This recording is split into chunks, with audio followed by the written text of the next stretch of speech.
समय के लिए हम आपका धन्यवाद करते हैं प्रभु। प्रभु हम आपका धन्यवाद करते हैं, हम थकेंगे नहीं प्रभु, क्योंकि आप हमारे खुदा हो प्रभु।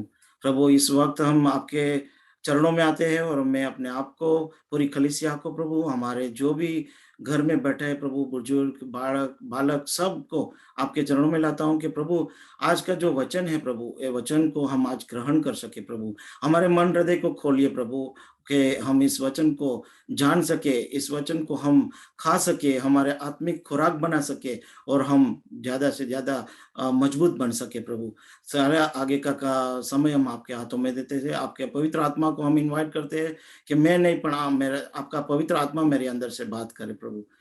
हम ये प्रार्थना प्यारे यीशु मसीह के नाम से मांगते हैं। सुनिए और स्वीकार कीजिए। आमीन। तो आज मैंने जो आज का रीडिंग है, 2 रीडिंग है, उसमें से मैंने यूहन्ना में से लिया है और थोड़ा मैं समराइज़ भी करूँगा पीटर का, और 3 वर्सेस है, तो थोड़ा मैं उसमें भी कनेक्ट करूँगा, क्योंकि यहाँ पे हम यूहन्ना की जो किताब है, बहुत सुंदर वर्णन किया है प्रभु यीशु के बारे में। अगर आप देखे जाए तो यूहन्ना की किताब में 1 से 12 तक, एक पहला अध्याय से लेके 12 अध्याय तक प्रभु यीशु की पब्लिक मिनिस्ट्री हम देख सकते हैं, पब्लिक मिनिस्ट्री। और जो 13 अध्याय से 19 अध्याय तक, जो 6 अध्याय है, उसमें प्रभु यीशु अपने चेलों के साथ बैठकर बातें कर रहे हैं। 2 दिनों की या 3 दिनों या 1 वीक की, एक हफ्ते की बात है। 14 से लेके अगर 17 तक देखें तो वो सिर्फ 24 घंटे की भी बातें हैं।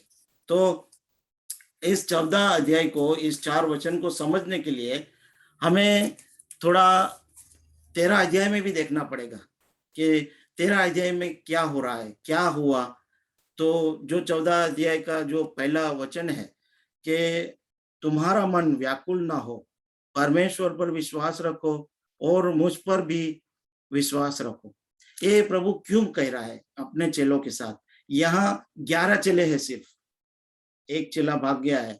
तो ये समझने के लिए हमें 13 अध्याय को जानना पड़ेगा। तो हम थोड़ा 13 अध्याय में देखेंगे। तो 13 अध्याय में हम देखेंगे तो शुरुआत में प्रभु जो 13 अध्याय अपने चेलों के साथ बैठकर खाना खा रहे हैं। खाना खाने के बाद उठ के अपना कपड़ा उतार कर, अंगोछा बांध कर अपने चेलों के पाँव धोते हैं। तो यहाँ पे प्रभु अपने चेलों के पाँव धोते हुए देखते हैं। फिर हम आगे देखते हैं तो प्रभु अपने जाने की बात कर रहे हैं। अगर हम इस 13 अध्याय को हम कनेक्ट कर सकते हैं 31 से। अगर 14 अध्याय को हम कनेक्ट कर सकते हैं 13 अध्याय के 31 से, क्योंकि 31 से शुरू होता है। 14 अध्याय 31 से शुरू होता है। तो हम अगर 31 से हम देखेंगे तो प्रभु वहां पे पहले भोजन किया। भोजन के बाद प्रभु वहां पे एक बहुत बड़ी बात करता है कि भोजन के बाद वो बोलता है कि जो मेरे साथ जो बैठे, जो 12 शिष्य थे, उसमें बोलते हैं इसमें से एक मुझे मुझे पकड़ाएगा। तो वहां पे ये चेलों के अंदर अंदरों अंदर बातें हो रही है कि ये कौन होगा, ये प्रभु क्यों बोल रहा है, ये चिंता हो रही है उसको। तो जो ये 14 अध्याय में जो पहला वचन है, वो क्यों व्याकुल थे, ये सब हम 13 अध्याय में देख सकते हैं। तो 13 अध्याय में ये हुआ कि यहूदा इस्करियोत वहां से चला जाता है और प्रभु वहां पे हमें दिखाता है उसकी जो मिनिस्ट्री है। जो प्रभु यीशु पाँव धोते हैं चेले के। कपड़ा निकालने का मतलब क्या है? कपड़ा निकालने का मतलब है हमें सब कुछ त्याग देना है। अगर प्रभु के पास आना है तो हमें सब कुछ त्याग देना है। वो कपड़ा इसीलिए निकाला, हमें इसीलिए समझा रहा है प्रभु कि हमें सब कुछ त्याग देना है। अंगूठों को बांध के, जो उनका ग्राउंड निकाल के, उनका जो दुपट्टा बोलते हैं, जो कमर पे बांधते हैं, और प्याला में पानी लेके उसके पाँव धोते हैं, चेलों के पाँव धोते हैं। तो यहाँ पे वो दिखाई देता है। फिर आगे हम देखते हैं कि प्रभु अपने जाने की बात कर रहे हैं। अगर 31 से हम पढ़ेंगे तो वहां पे बोलते हैं कि वो यहूदा चला जाने के बाद बात करते हैं एक रूम के अंदर। ये 14 अध्याय शुरू होता है एक रूम के अंदर। 11 चेले हैं क्योंकि यहूदा अभी निकल गया है, और वहां पे यीशु मसीह बात करते हैं उनके जाने के बारे में। उनके जाने के बारे में बोलते हैं कि अभी मैं जा रहा हूँ, मैं जैसे यहूदी को बोला हूँ कि अभी तुम मुझे देखोगे, बाद में मुझे नहीं देखोगे। तो वहां पे ये दूसरा एक चेलों के पास एक गंभीरता आई है, क्यों प्रभु किस कहाँ जाने की बात कर रहा है। तो ये दूसरा व्याकुलता हमें वहां पे दिखाई देता है। फिर आगे एक नई आज्ञा देता है प्रभु, प्रभु नई आज्ञा देता है कि एक दूसरे से प्यार करो। और बाद में वो 35 में बोलता है कि यदि आपस में प्रेम रखोगे तो इससे सब जानेंगे कि तुम मेरे चेले हो।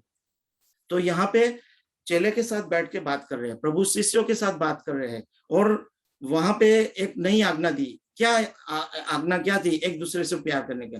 ये क्या एक दूसरे के प्यार करने की आज्ञा ये सही आपको लगता है?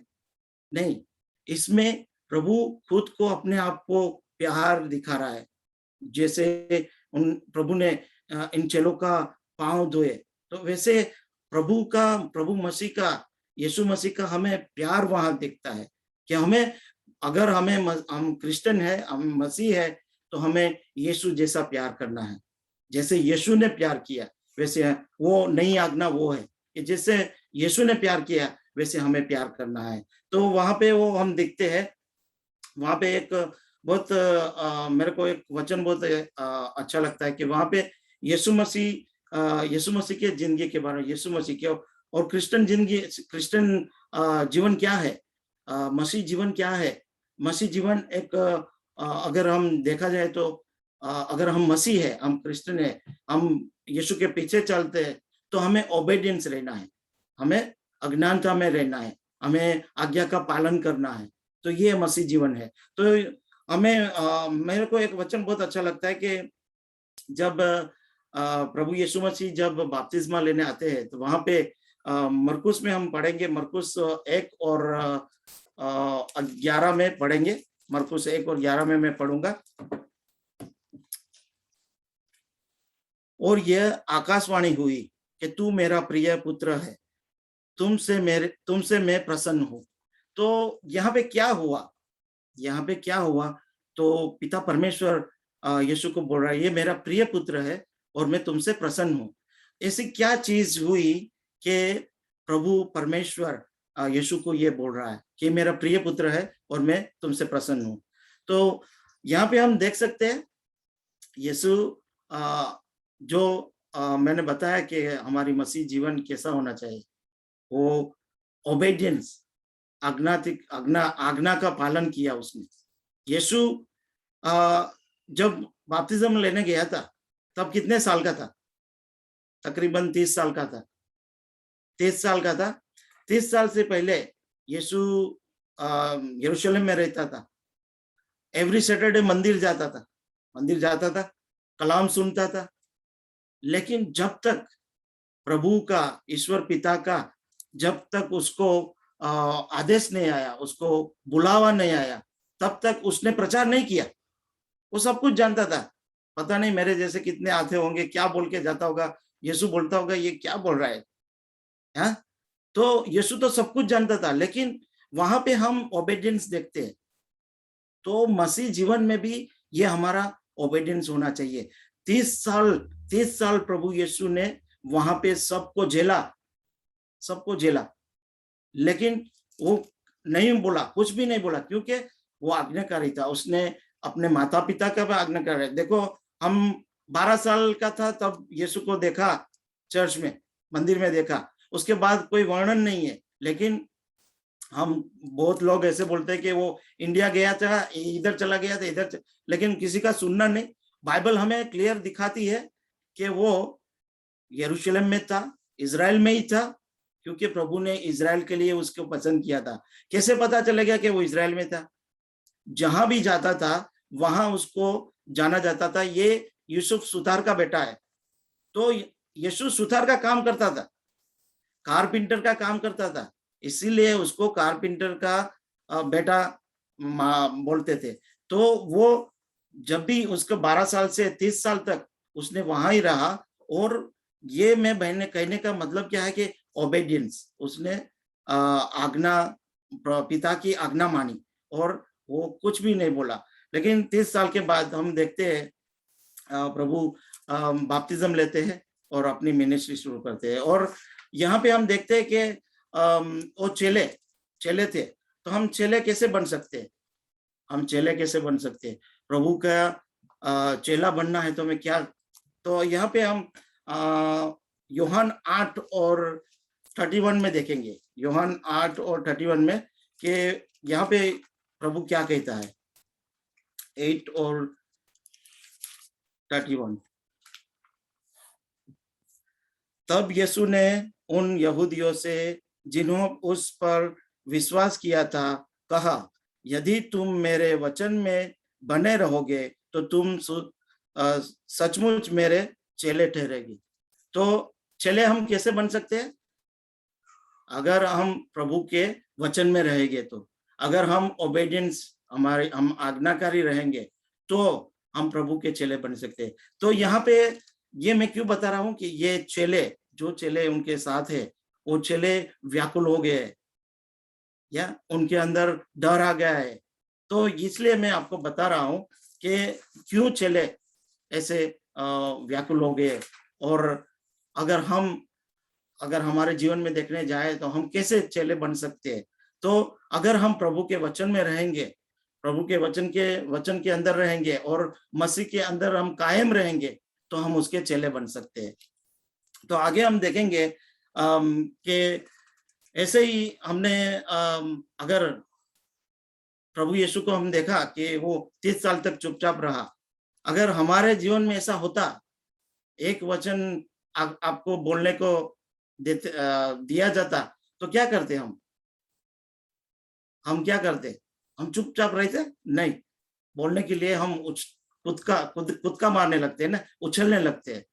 कभी कभी हम चर्च में पीछे बैठे हैं और कोई प्रीच कर रहा है, और वो हम पीछे बैठकर बोलते हैं, शायद ये वचन मेरे को मिला होता तो मैं इसको कितना अच्छी तरह से प्रीच करता। लेकिन प्रभु को देखो, वहां पे 30 साल वो सुनता रहा। तो यहाँ पे हम कैसे चेले बन सकते हैं, कैसे आज्ञाकारी बन सकते हो? और यहाँ पे हम देखते हैं 13 अध्याय में कि ये चेलों के अंदर कैसे व्याकुलता आई, और हम प्रभु को 30 साल तक प्रिपेयर किया। खुदा ने, पिता ने यीशु को 30 साल तक वो प्रिपेयर हुआ। तो वैसे ही हम अगर देखने जाए तो बाइबल में पौलुस के बारे में भी लिखते हैं।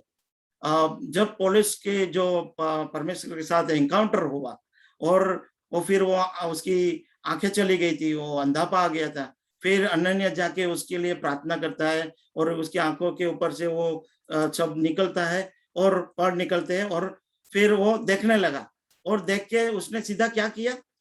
सीधा मंदिर में जाके सुसमाचार सबको बोलने लगा। तो क्या किया उसने? वेट नहीं की।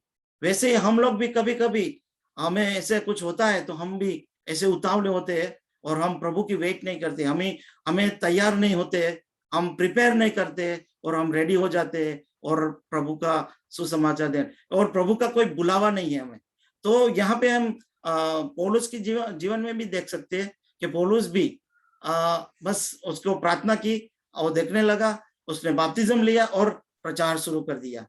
और क्या हुआ? वहां पे पूरी कलीसिया में अशांति हो गई, और यहूदी लोग उसको मारने को दौड़े, उसको पकड़ने के लिए दौड़े। तो वहां पे जो दूसरे भाई लोग थे, उसने क्या किया?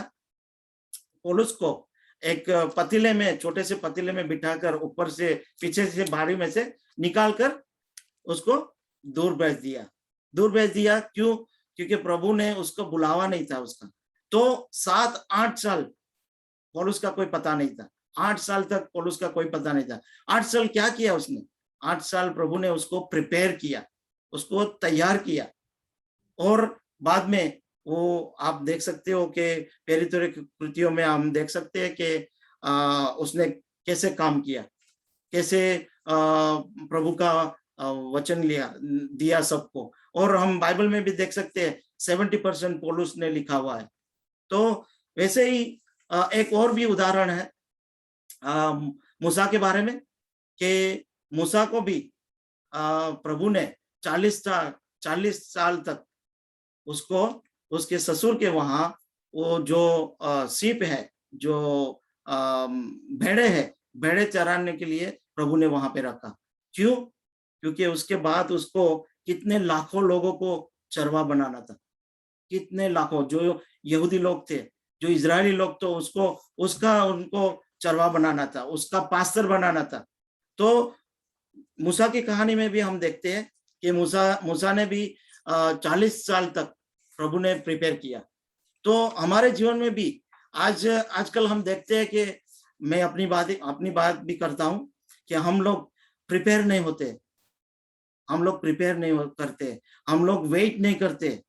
हमें खुदा की वेट करना है। पौलुस को भी जब परमेश्वर की आवाज आई तब वो आके उसने अपना प्रवचन शुरू किया, उसकी मिनिस्ट्री शुरू की।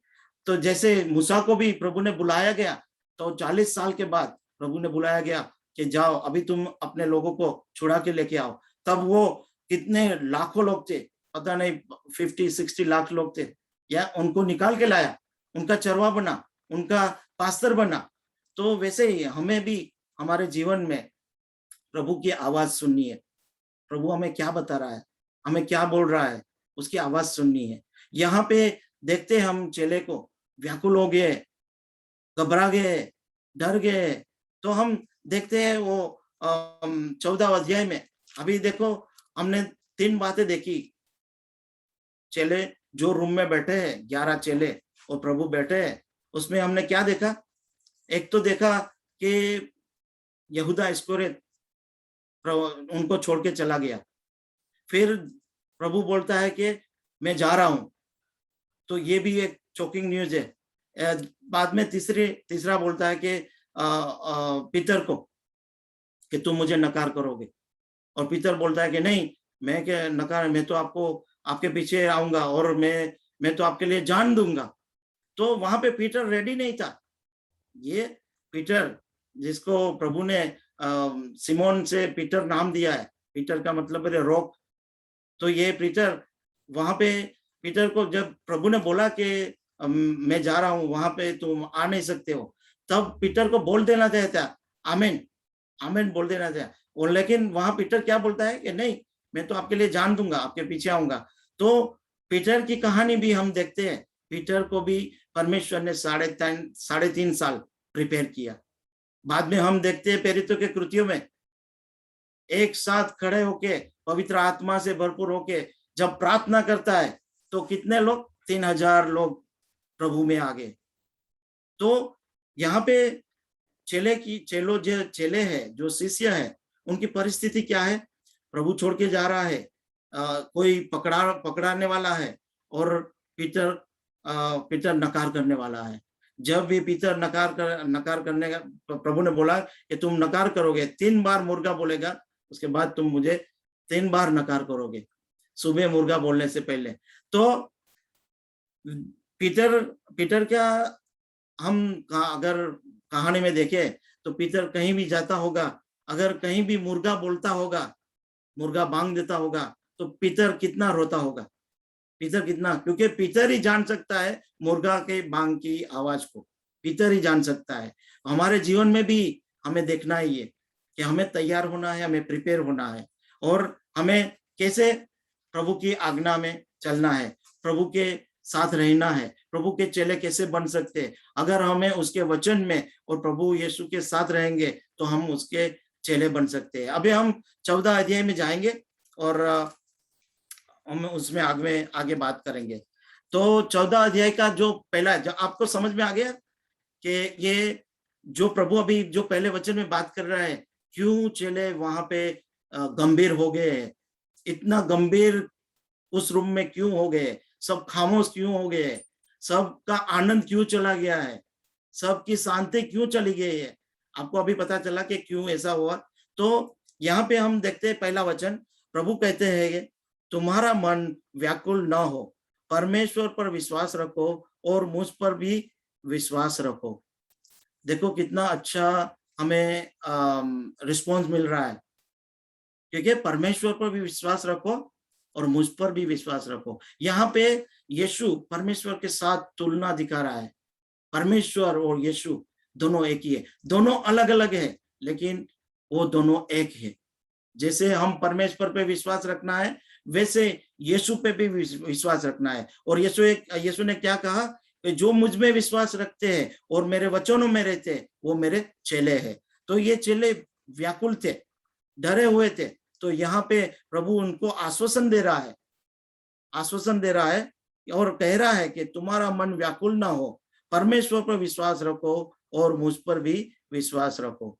अभी हम दूसरे वचन में देखेंगे, मेरे पिता के घर में बहुत से रहने का स्थान है, यदि ना होता तो मैं तुमसे कह देता, क्योंकि मैं तुम्हारे लिए जगह तैयार करने जाता हूं। अभी देखो यहाँ पे एक और प्रभु यीशु हमें आश्वासन दे रहा है और क्या कह रहा है कि मेरे पिता के घर में बहुत से रहने का स्थान है, रहने का स्थान है। और वो वो स्थान रेडी करने जा रहा है, वो बनाने नहीं जा रहा है, ऑलरेडी। प्रभु कहता है कि अगर ना होता, और आगे क्या बोलता है, यदि ना होते तो मैं तुमसे कह देता, क्योंकि मैं तुम्हारे लिए तैयार करने जा रहा हूं। तो प्रभु यीशु यहाँ हमें बोलता है कि अगर वहां पे नहीं होता तो मैं पहले से बोल देता। लेकिन प्रभु हमें आश्वासन दे रहा है, हमें बता रहा है कि वहां जगह है, ऑलरेडी है, बनाना नहीं है, ऑलरेडी है, मैं तैयार करने जा रहा हूं, उधर बनाने की जरूरत नहीं है। जैसे अगर हम देखें, हमारे घर में कोई मेहमान आता है, हमारे घर है, हमारे घर में मेहमान आता है, तो मेहमान के लिए हम रूम बनाते हैं या तैयार करते हैं? हमें पता है हमारे घर में रूम है, हमें पता है कि रूम है, तो हम मेहमान को क्या बोलेंगे, हमने आपके लिए रूम तैयार किया है, आप जाके उसमें विश्राम कर सकते हो। तो प्रभु यहाँ अपने जो स्वर्ग में घर है, स्वर्ग जो पिता का घर है, उनके बारे में बात कर रहा है और वो हमें आश्वासन दे रहा है। उसको बोलता है कि अगर ऐसा नहीं होता तो मैं पहले से बता देता, लेकिन वहां पे है, ऑलरेडी बना हुआ है, तो मैं वहां जाके आपके लिए जगह तैयार करने जा रहा हूँ। कैसा, देखो यहाँ पे कितना हमारा परमेश्वर अद्भुत है, कितना हमसे प्यार करता है कि मैं जाऊंगा आपके लिए जगह तैयार करने के लिए, मैं वापस आऊंगा। ये पहले बाद में लास्ट एंड की बात कर रहा है, जब हमारा स्वर्ग जाने का होगा तब की बात कर रहा है। लेकिन अभी इस प्रेजेंट, अभी इस वक्त वो हमारे दिल में रहना चाहता है, वो हमारे दिल में रहना चाहता है, वो हमारे दिल में ऑलरेडी है। क्योंकि जब हमने प्रभु को अपनाया है तो उसने बोला है कि मैं अपना आत्मा दूंगा। प्रभु ने इसीलिए हमारे लिए वो जान दी है, हमारे लिए मारा गया, गाड़ा गया और तीसरे दिन जी उठा। और जी उठने के बाद जब ऊपर जा रहा था, पिता के पास जा रहा था, तो उसने हमें पवित्र आत्मा दिया है और वो पवित्र आत्मा हमारे अंदर रहता है। और मैं, आप, अपने भाई बहन सब, हम जो मसीह है, वो हम प्रभु का घर है, हम प्रभु का घर है। और इस प्रेजेंट अभी प्रभु हमारे अंदर रहता है, क्योंकि उसने बोला है कि मैं और मेरा पिता आपके साथ रहेंगे, आपके अंदर रहेंगे। तो यहाँ पे कितना बड़ा इंश्योरेंस हमें दे रहा है, कितना अच्छी बातें कर रहा है और हमें आश्वासन दे रहा है कि मैं जा रहा हूं आपके लिए जगह तैयार करने के लिए। हम तीसरा वचन देखेंगे, और यदि मैं जाकर तुम्हारे लिए जगह तैयार करूं और फिर आकर तुम्हें अपने यहां से ले जाऊंगा, कि जहां मैं रहूं वहां तुम भी रहो। कितना अच्छा प्रभु इधर हमें बोलता है कि जहां मैं रहूं वहां तुम भी रहो। तो प्रभु हमें इसके साथ रखना चाहते हैं, हमें कभी छोड़ना नहीं चाहता है। तो बोलता है, और यदि मैं जाकर तुम्हारे लिए जगह तैयार करूं तो फिर आकर तुम्हें अपने यहां से ले जाऊंगा, कि जहां मैं रहूं वहां तुम भी रहो। तो प्रभु हमें लेने आने वाला है। वो तो जब होगा तब होगा, लेकिन मैंने अभी बताया कि हम ऑलरेडी प्रभु का घर है, प्रभु हमारे अंदर रहता है, हमारे साथ रहता है। तो प्रभु हमें हमें तो क्या मैं आपको एक सवाल करता हूँ कि आप यहाँ देख सकते हैं कि आप क्या प्रभु के घर हो? आप प्रभु के घर के लिए तैयार हो? आप प्रभु की जो आने की बात कर रहा है कि आके मैं तुम्हारे अंदर रहूंगा, मैं और मेरा पिता दोनों आपके साथ रहूंगा। तो क्या आप लोग तैयार हैं? या फिर इन चेलों के लिए चेलों जैसे व्याकुल हो? लेकिन हमारा प्रभु हमें इतना प्यार करता है, हमें इतना हमारा देख रेख करता है कि प्रभु हमें कभी छोड़ना नहीं चाहता है। वो हमारे उनके साथ रखना चाहता है, हमें उनके साथ रखना चाहता है। वैसे ही हम अगर पीतर के अध्याय में देखें, जो भी 3 वचन है, तो वहां पीतर भी वही बता रहा है कि हमें यीशु पे विश्वास रखना है, क्योंकि हमें यीशु पे विश्वास रखना मतलब परमेश्वर पे विश्वास रखना।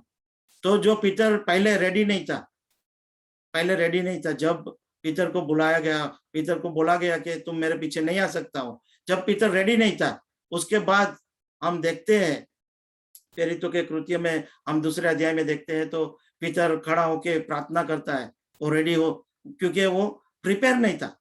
तो आज का कलाम मैं वही समझाना चाहता हूँ कि क्या जो प्रभु ने जो अपना कपड़ा निकाल के अपने अंगूछा को बांधकर जो सर्विस दिया है, क्या आप वो सर्विस देने के लिए तैयार हो? क्योंकि प्रभु हमें सिखाता है वचन के द्वारा, अगर हमें प्रभु के चेले बनना है, अगर हमें प्रभु के आज्ञाकारी बनना है, तो हमें अपने आप को छोड़ना पड़ेगा। हमारे अंदर को जो अहंकार है, हमारे अंदर कोई अभिमान है, हमारा कोई भी ऐसी बातें है, हमें छोड़ना पड़ेगा, हमें निकालना पड़ेगा और हमें प्रभु के पीछे चलना पड़ेगा। प्रभु जैसे मिनिस्ट्री हमें दे रहा है, जो प्रभु हमें तैयार कर रहा है, क्या आप प्रिपेयर हो? आप तैयार हो? प्रभु की आवाज सुन सकते हो? अगर आप प्रभु की आवाज सुन सकते हो, अगर प्रभु ने आपको बुलाया है और प्रभु आपको मिनिस्ट्री देना चाहता है, तो आप प्रभु की आवाज सुनकर, प्रभु के वचनों में प्रभु के चेले बनकर उनके पीछे चल सकते हो। तो मैं बस यही कहना चाहता हूँ कि इस वचन के द्वारा आप प्रभु को प्रार्थना करें कि प्रभु के वचन में रहे, हम ओबीडियंस रहे। मेन क्रिश्चियन जीवन क्या है? ओबीडियंस।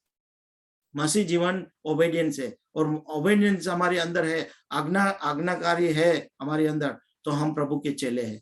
तो आइए हम प्रार्थना करें कि हम प्रभु यीशु हम सबको उसके जैसे बनाए और हम उसके साथ हम रह सके। आइए हम प्रार्थना करते।